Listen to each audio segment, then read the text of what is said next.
In the twilight of the 19th century, one of the last remaining African monarchies fell, not just to colonizers, but to betrayal from within.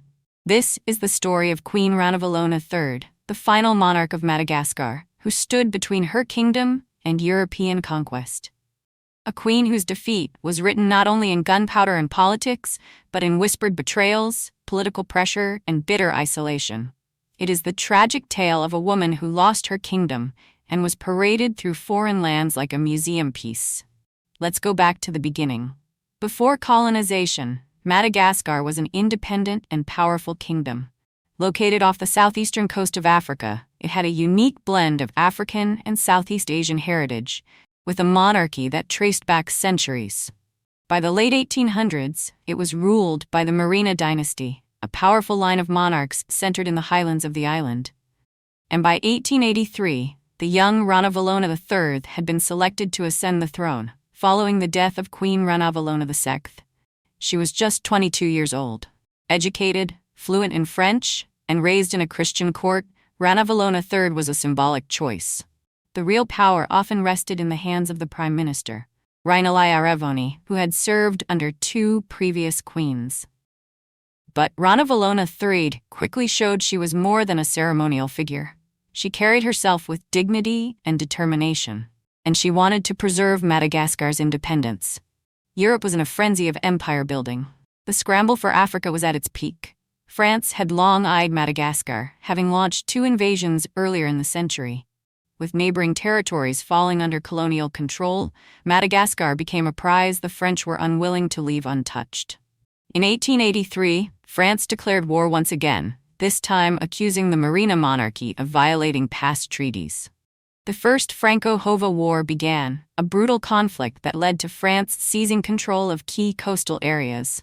Ranavalona's court attempted to stall the inevitable. Diplomacy, negotiations, and internal reform followed. But there was tension.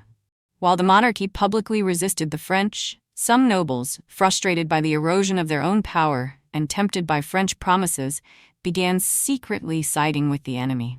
This betrayal would prove fatal.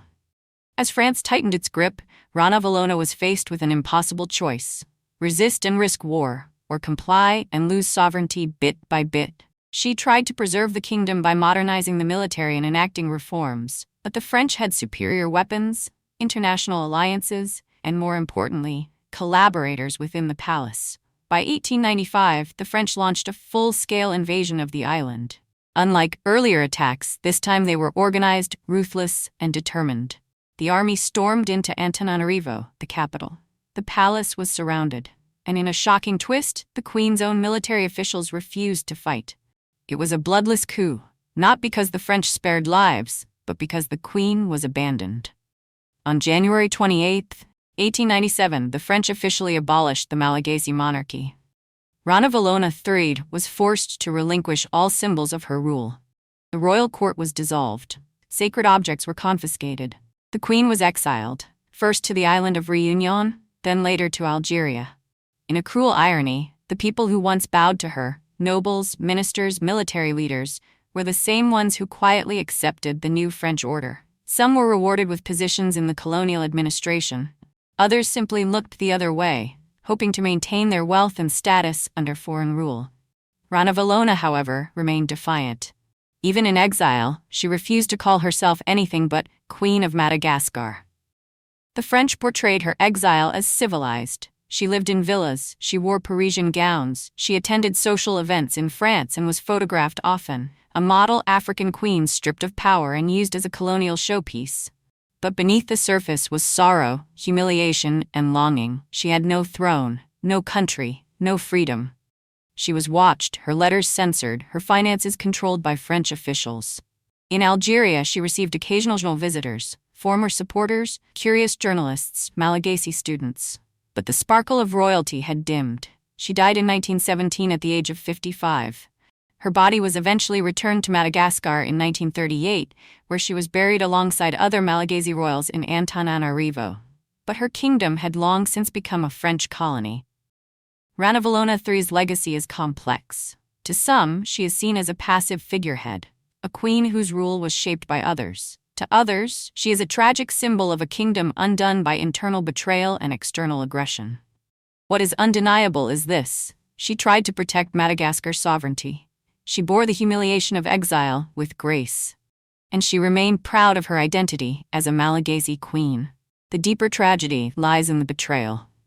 While French gunboats may have forced Madagascar's hand, it was the silent complicity of her own officials, her military, her ministers, her inner circle, that sealed the fate of the monarchy. Power and greed weakened the unity that might have defended the island. And by the time resistance came, it was too late. Ranavalona didn't just lose a war, she lost a kingdom to people she thought she could trust. Today, few remember the name Ranavalona III. Her story is rarely told in schools. Her face rarely appears in books, but her life holds deep lessons about the fragility of sovereignty, the dangers of betrayal, and the cost of silence in the face of colonization. Ranavalona III may have been exiled and erased from power, but she represents more than a fallen queen.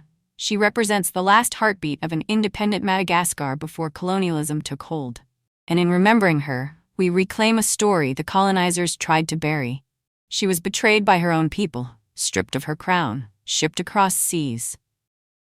But in the face of colonization, exile, and humiliation, Queen Ranavalona III never bowed. She was the last monarch of Madagascar, and she died still calling herself queen.